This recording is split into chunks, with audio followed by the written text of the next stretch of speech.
An individual's supply of goods and time preference rate is affected by the actions of others. The tendency toward a fall in the time preference rate and the accompanying process of civilization will proceed while property rights are protected. What if the goods appropriated or produced by Don are stolen or damaged by Joe? What if Joe restricts how Don uses his goods? Then the tendency toward a fall in the rate of time preference will be disturbed or even reversed. Violations of property rights and the effect they have on the process of civilization can be of two kinds. They can take the form of criminal activities, including negligent behavior, or they can take the form of institutional or governmental interference. The characteristic mark of criminal invasions of property rights is that such activities are considered illegitimate. They are perceived as unjust not only by the victim, but by property owners in general, and possibly even by the criminal himself. Hence, the victim is entitled to defend himself by retaliatory force. He may punish and exact compensation from the offender. The impact of crime is twofold. On the one hand, criminal activity reduces the supply of the goods of the victim. This raises his effective time preference rate. On the other hand, individuals perceive a risk of future victimization and will reallocate their resources. They will build walls and fences, install locks and alarm systems. They will design or buy weapons and purchase protection and insurance services. Such expenditures would be considered wasteful without the existence of crime.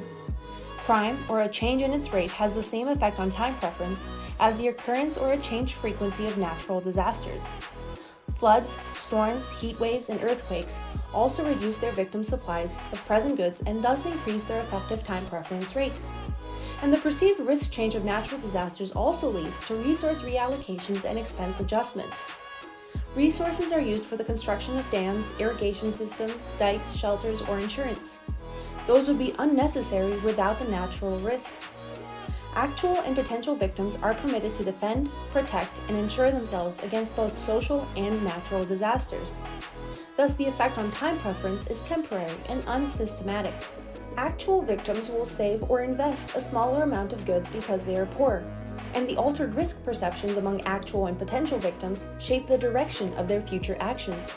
But as long as physical protection and defense are permitted, the existence of social or of natural disasters does not imply that their degree of future orientation will be systematically changed.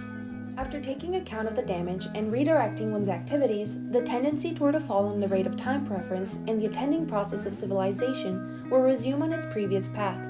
Over time, both the protection against crime and natural disasters can be expected to undergo continual improvement and people can prosper.